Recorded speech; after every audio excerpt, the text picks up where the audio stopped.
knows how you come across somebody once in a while you shouldn't have messed with. That's me.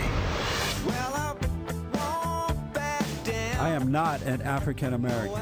You're Oreo cookie, white in the inside and black on the outside. I don't have an afro, I have an Amerifro. Talking that idiotic stuff you talk about, I would slap you. Go ahead, make my day. Black as the ace of spades, but 100% American. Heard around the world by everybody and their mama. The Jesse Lee Peterson Radio Show. Uniting the races with truth instead of dividing them with lies. We're also rebuilding the family by rebuilding the man. I am Jesse Lee Peterson. I have with me Dr. Mark Christian, Executive Director of Global Faith Institute. Dr. Christian was raised in Cairo, Egypt, where he was trained as an imam and a doctor for years, as his father was. After about 10 years or so of a spiritual wandering, Dr. Christian became a Christian. And we're having him on this morning to kind of tell us what's going on in Egypt exactly. And he has some updated information as well. As you know, over in Egypt, Mohamed Morsi, the so-called president of Egypt, was thrown out. He's out of there, and there's just a lot of stuff going on there. So Dr. Christian is here to update us on that. Dr. Christian, welcome to the show, sir. Oh, thank you very much for having me. I absolutely appreciate you being here. Tell us why did the folks throw Mohamed Morsi out of office there in Egypt? Can I get started by sharing a little bit of my background? I grew up in Cairo, Egypt, like you mentioned, in a very devout Muslim family with very strong ties to Muslim Brotherhood leadership from even its beginning in the 1928 and so forth. And my dad and my uncle joined the Muslim Brotherhood in their youth in the 1950s. And my dad also was in the military, so that gave me an exposure to the high military council and a good relationship with all of them and learning the ways and stuff. And later on, when I became a physician myself, I worked for the highest military hospital in Cairo, Egypt, in Mali, where they served the high military officers and the president. Amazing. So you know the ins and outs of the Muslim Brotherhood. Is that how they think? I would assume, that I know the ways and the plans, and I know how the military function and how they deal with things. I believe I read that you, Doctor, took a trip to Mecca about 9 times. Is that true? Yes, actually, it was part of a big ministry that started by my dad. That takes people and guide them in the fifth pillar of Islam, which is the pilgrimage to Mecca. And I did 9 trips. I started when I was 3 in the 3rd grade. And, I finished like 9 times visits over there. And the last 3 or 4, I was a leader and a guide as well. What made you what caused you to convert to Christianity? You mentioned that I was trained as an imam. It's an imam, by the way, not an iman. It's with an M, but it doesn't make any difference. It's actually I was not trained at Al-Azhar University or anything like that, which is a legitimate place for training for religious leaders. I was guided by multiple other mentors from across the aisle from the religious leadership. And in the last 3 or 4 trips to Mecca, people start looking to me as a religious leader, as well. Right. And this is when I start to dig into Islam and into the theology and history and so forth to equip myself to be a better imam. But, through that study, I started, finding so many questions that was not appealing about Islam and so forth. that led me to a spiritual journey.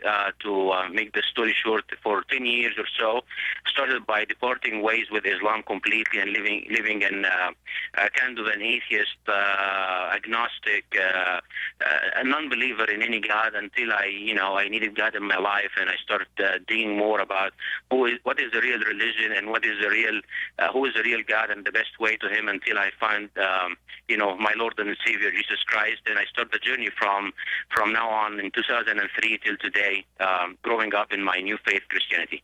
That's amazing. I was under the impression once you are a Muslim, you're always a Muslim, that you cannot get out. Have your life been threatened at all? Oh, multiple and many times, from my own family and from people over here in the United States and from people in Egypt. Yeah. But I really don't care. At the very beginning, I was intimidated, big deal, by everything going on. But as you grow up in your faith, you understand that you depend on God, and and security only comes through the Lord Jesus Christ and not through any kind of other false security. So over time, I didn't care. That's what encouraged me in the last year and a half to come up and put myself as a public figure and speak up, sharing my testimony and my life journey through Muslim Brotherhood and through military and all that stuff. Well, I'm glad to hear that, sir. I understand what it is to stand up for what is right in spite of the threats and things that may come after you. So I really understand and I admire you for doing that. And sometimes you give legitimacy to the enemy when you submit to their threats. Yes. So I'm not going to do that anymore ever. Well, I understand that. Right on. If you were living in Egypt, you would not be able to have the freedom to come out as you are here, because over there is a little different as far as the law and those things, right? Yeah, in Egypt, they will take their intimidation to the second level of taking action against me, and they will try to kill me and so forth. So definitely it is far from safe to be living in Egypt in my situation, or anybody who opposes the mainstream, religious beliefs, from Muslim Brotherhood or even regular Muslim who speak out against, others groups' ideas. Why are the Muslims taught that Christians and Jews are infidels? From day one, they're taught that, and even the Quran talks about that. Why is it that there's such hatred for Christians and Jews? Well, that's not 100% true. Yes, they are nowadays, they are supposed to hate Jews and Christians. It did not start that way, though. Islam started by accepting Christians and Jew and actually aligning themselves with the people of the book, which are the Jews and Jew and the Christians. And Muhammad himself was finding legitimacy through their saying in who he is. But then later on, he started separate ways with Christians and Jews when he found that he's getting stronger and he needs benefits more than they can provide. So he started raiding them and started attacking Jew first and then Christians next. Oh, amazing. When I come back from this break, I want you to tell us what's going on in Egypt, why is this happening, and what do you think our president or our country should do about what's happening in Israel? 888-775-3773, 888-77-JESSE. Back in a moment.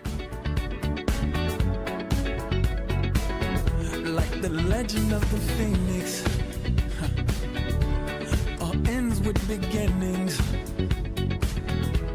What keeps the planet spinning? Sing with me, sing for the year, sing for the laugh, sing for the tear. Sing with me, just for today, maybe tomorrow the good Lord will take you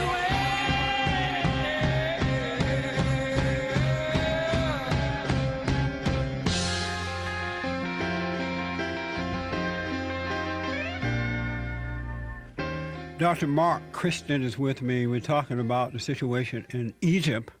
As you all know by now, the people there have thrown out, along with the military, have thrown out Morsi. And we don't exactly know what's going to happen next at this point. And as far as I know, Obama hasn't said too much about it. So we don't know. Here's an update on that situation in Egypt. scenes of chaos at a Cairo field hospital after at least 15 people were killed near the building where Egypt's deposed President Mohamed Morsi is being held. Medical sources say the victims were Morsi supporters and included some children. His backers, the Muslim Brotherhood, said at least 37 were killed. The Egyptian military said a terrorist group had tried to storm the building and that one army officer was killed and 40 others wounded. But some of those undergoing hospital treatment said soldiers and police had opened fire. The people who were firing the most were the military. The police were also firing, but the military were firing more. We've been betrayed as though it's the military of the Jews. I saw them with my own eyes. There were more clashes on Sunday as rival supporters and opponents of Egypt's ousted president turned out in their thousands in Alexandria. There were no immediate reports of casualties. At least 35 people died in violence during Friday and Saturday across the country. Those who back the military's removal of Morsi from power are insisting it's not a coup. I'd like to say this is not a coup d'etat. It's the freedom of the Egyptian people. We decided that we do not want Morsi anymore. So please, don't attack our army. It's our own freedom, and our army only backed us up. In Cairo, thousands of anti-Morsi protesters packed Tahrir Square late into Sunday night. But there's no end in sight to the deadlock over the choice of interim prime minister. The Islamist Noor party, which signed up to the army's roadmap for political reform, said on Facebook it was withdrawing from all talks in response to Monday's shootings. Amazing, huh? Dr. Christopher, what do you think about what's happening there, and why haven't our government responded in a stronger manner than what they have to support the people? It's a chaos, Jesse, over there in different levels. I want to start by saying that the Egyptian people are the most suffering people, in all of this. To answer your question, I have to give you a background of what's going on. First of all, a campaign by the Facebook started in 2011, manipulating the people and tell them that the current regime is the main reason for their sufferings. And there's so much truth in that, but exaggeration was a very big, important factor for people to rise in the so-called Arab Spring hoax. And that led the Muslim Brotherhood to control the country. And later on, the military and the media started another manipulation campaign against the people, telling them it's all the problems is because of the Muslim Brotherhood and what they are doing and their agenda and their control, and you need to side with us and do that coup that you saw in 5 days ago. Right. So the people have been manipulated on both sides, and their freedom is not going to lie in the hands of a dictator that will rise up from all of this if that happens, or from Muslim Brotherhood false promises and horrible agenda for the people to transfer them to an Islamic state. And the problem is the weakness of the opposition that away from the military or the Muslim Brotherhood, the main two forces in the country for the last 60 years. And so what do you think going to happen now, though? I mean, they haven't replaced Morsi with anyone else. And it's not good, I don't think, that the military should be in charge for too long. What will happen at this point? Or what do you expect will happen? What will happen the next time, it depends on how the United States is going to react. Right. Because, in the normal situation and circumstances without the CNN and Fox and all the mainstream media pointing on the scene over there, the regular situation that happened multiple times, that the military take things in control and, put most of the Muslim Brotherhood in jail and continue running the country the way that was run by Mubarak and his successors before that. But in this situation, you have the United States and you have the European countries are siding with what is so-called democracy in the Middle East, which is not really going to happen the way that's supposed to be happen by the normal idea of democracy and freedom that we believe on over here in the United States. And I don't know what's going to happen next other than the Muslim Brotherhood is not going to give up. They have been planning and preparing for this years for the last 85 years. And they are not going to give up whatsoever. And they invested so much people and money and infiltrated the West, especially the United States, in multiple levels that they will never let us over here lose the support to them and continue working toward their agenda. On the other side, you have a very strong military guy that is very smart and charismatic at this point by what he did in June 30th and July 3rd. And he is not going to give up as well. So you have a situation that is very bad. Barack Obama seemed to be in support of the Muslim Brotherhood. Have you noticed that? And if so, why is he so close to them? He support them so much? That's a very good question, Jesse. I don't know if I need to answer that. You don't know if you know the answer to it? I do, but I rather not to share it. Really? And why is it that you rather, even though you can't say right now, why is it that you can't say? Let's talk about the current administration in general. You know, by the Muslim Brotherhood infiltration that started in the 70s and became epic after 9/11, you see that they work by deception in the main political arena in the D.C. area, that they making themselves as if they are the moderate Islamic democratic ruling, that they will bring peace in the region and they will work very well with the Israelis. So that's why most of the people in D.C. thinks that working with the Muslim Brotherhood is the best outcome. This will protect the United States and the West from any further attacks by terrorists, as well as is going to promote democracy, which is everybody thinks that they need over there in the Middle East, and thinking this is for their own protection.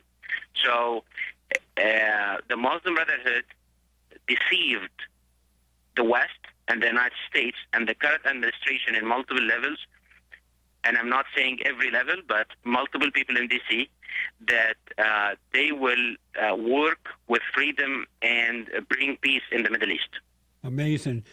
Do you know if Obama a Muslim? I am not going to answer that question. It doesn't matter really, but I'm not going to answer that question. It matters in that it matters in that if he is a Muslim, it would explain why his actions. It does not. No, it does not whatsoever. Whether his beliefs are is not. It is, people's actions speaks louder than whatever they say in public. Yeah, that's true. Okay, so I'm not going to answer that question, Jesse. I'm sorry. And so if you should answer that, would that get you in trouble or something? No, but no. We live in the freedom of the United States of America. It's still a free country that everybody can voice his opinion, and we should work on make the United States stronger and cherish our freedom and to make it get back to where it was, even better over time. No, okay. I noticed on the Drudge Report as well as CNN, there are protesters there in Egypt who carried signs, anti-Obama signs. The people who are against Morsi are also against Barack Obama. And when I come back, I'll let you respond to that. But I was a little surprised to see so many folks who... You have to understand, he has been trained in the United States. He knows our ways over here. He knows exactly what's going on. And he is trained in the CIA level and intelligence military level. Let me take a quick break. We'll come back and pick up on this and tell the folks how to get to your website right after this break.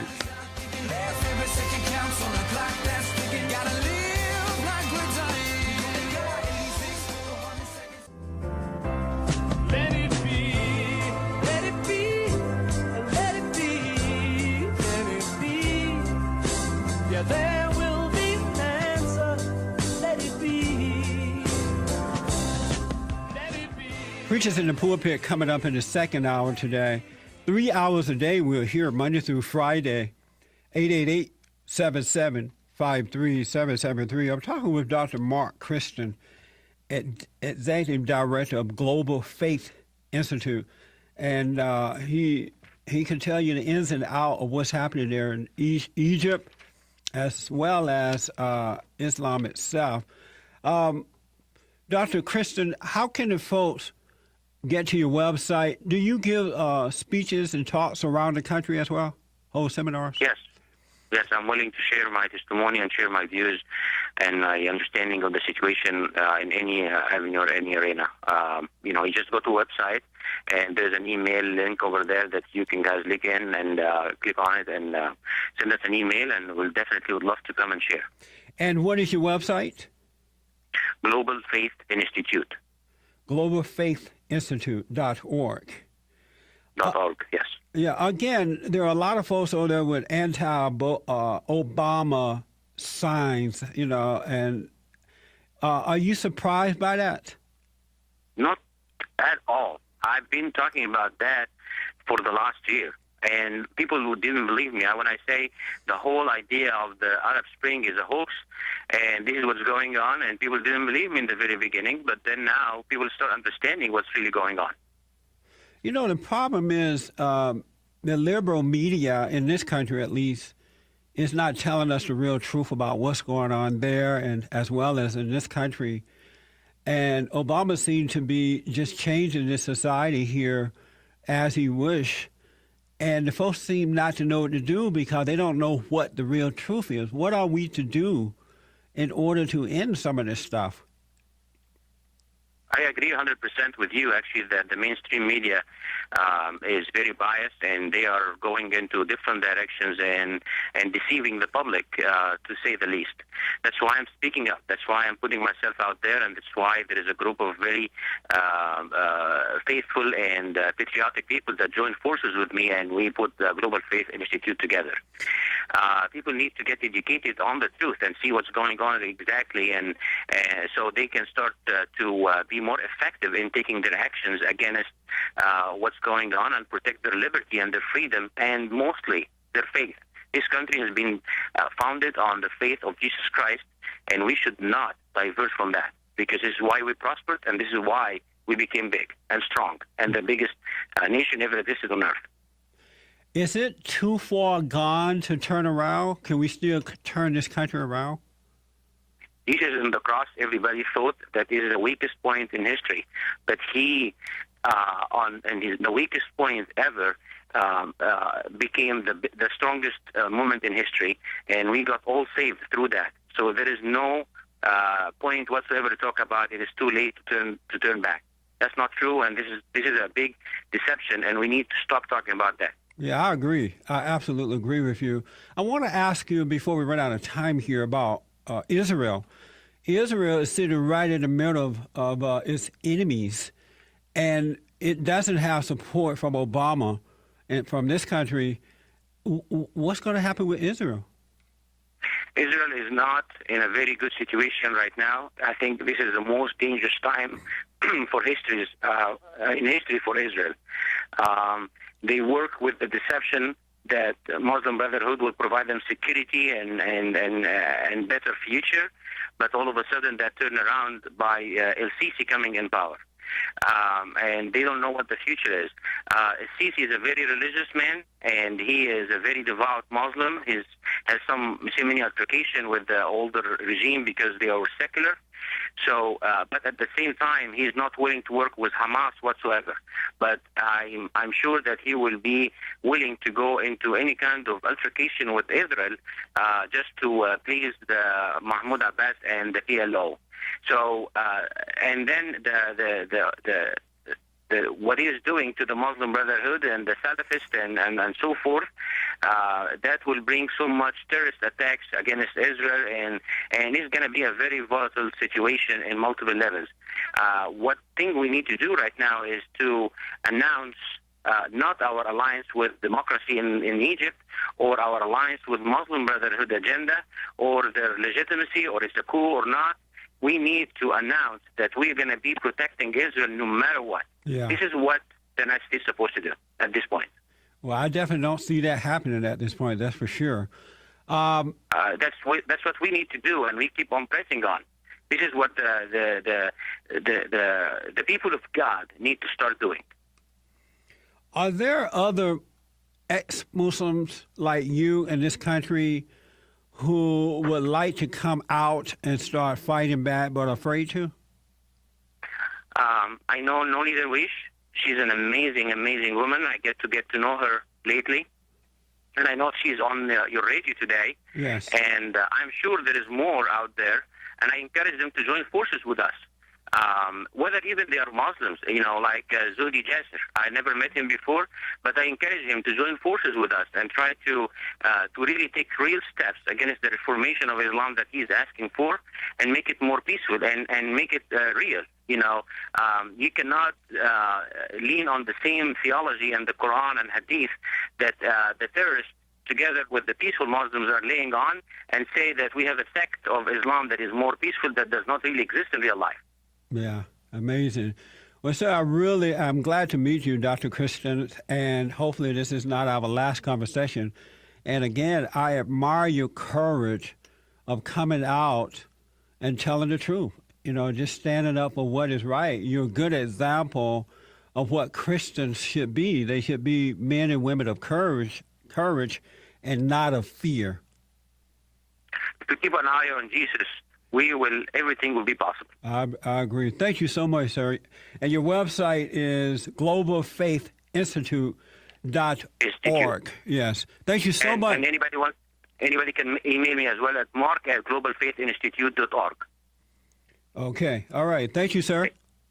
Thank you. All right. 888-775-3773. We're also streaming live starting today. Go to bondinfo.org and just follow the instructions there. We are back up. We're on the move again, folks. We got to do this. We got to get the word out in any way possible. If you were not a part of my Sunday morning service yesterday, Exploring the Faith Hour, you missed it. But don't fret. You still have a chance to be a part of it by going to bondinfo.org and watching it online. It will be up at 12 p.m. by 12 p.m. Pacific Standard Time. It will be up there. We talked about the question was, are you willing to surrender the love of thought for the love of God? Over the last 23 years, as you know, I've counseled men and women, couples and family and individual counseling. And most of the time, people are living in an imagination due to their anger. And it's awful. They're making bad decisions. They're unhappy with themselves. It's a mess. But we talked about that yesterday. I'm going to take a quick break. Back in a moment.